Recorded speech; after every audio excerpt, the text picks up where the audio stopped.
Fala, gente, tudo bem com vocês? Vamos falar hoje um pouquinho sobre política brasileira e direito internacional, especificamente sobre o Instituto da Extradição.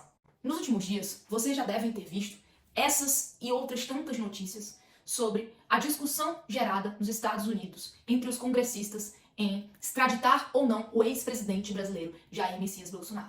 Bolsonaro, que agora se prepara diante das recentes polêmicas envolvidas no último domingo, dia 8, em Brasília, para retornar ao Brasil.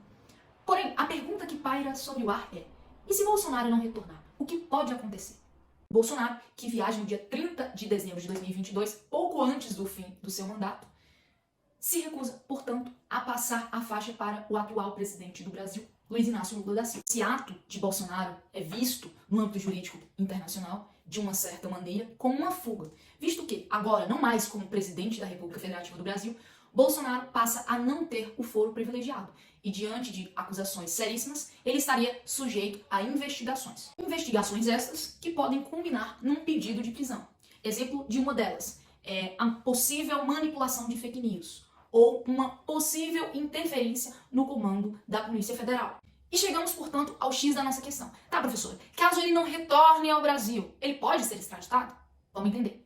A extradição funciona da seguinte forma: o Brasil, Estado, vai pedir aos Estados Unidos essa extradição somente se for comprovado uma ligação com os atos golpistas do domingo, dia 8, em Brasília, sobre os três poderes. Então, um pedido de extradição do ex-presidente Jair Messias Bolsonaro só pode ser feito apenas se for comprovada alguma ligação com relação aos atos golpistas ou se ele cometeu algum tipo de outro crime, ok? Tá, professora, mas como pode ser executado caso seja comprovada uma das hipóteses?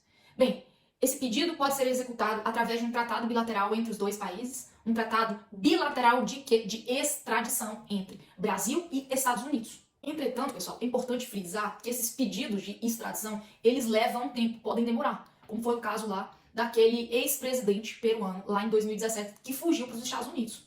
Por uma outra perspectiva jurídica, o que é que pode acontecer? A defesa de Bolsonaro pode alegar que o possível crime tenha sido de natureza política, o que isso justificaria, portanto, um possível pedido de asilo político no solo estrangeiro, no caso solo americano. Entretanto, gente, o próprio governo brasileiro pode discutir aí que esse tratado de extradição exclui a qualificação de crime político. Os países requeridos negam a extradição por simples crimes políticos, mas isso não é o que acontece quando se trata de crimes comuns cometidos com motivação política, que neste caso seriam crimes como estes que foram cometidos em Brasília no domingo, dia 8. Professora, mas e com relação à condição jurídica do estrangeiro de Bolsonaro? O que é que pode acontecer? Ele, portanto, pode ter o visto revogado e até mesmo ser deportado. Como os congressistas americanos já estão discutindo bastante para convidá-lo a se retirar do país, sim, Bolsonaro pode ser convidado a ser retirado do país, caso a sua estadia esteja sendo inconveniente para o governo dos Estados Unidos. Gente, e é válido lembrar uma coisa, viu? Como Bolsonaro ele não é cidadão americano, ele não tem, portanto, o direito de permanência no território do país, ok? Nesse caso, se as autoridades americanas revogarem o seu visto, Bolsonaro será obrigado a deixar os Estados Unidos. E ainda numa situação hipotética, gente, professora, caso, mesmo com o visto revogado, ele não sai do território, então, pessoal, ele vai ser o quê? Deportado. E a deportação, ela consiste em quê? Na devolução compulsória ao Estado. Então, os Estados Unidos vai dizer aqui: Brasil, ó, eu te devolvo esse cidadão. Por fim, mas não menos importante, é válido dizer ainda que nunca na história do Brasil se teve a deportação de um ex-presidente.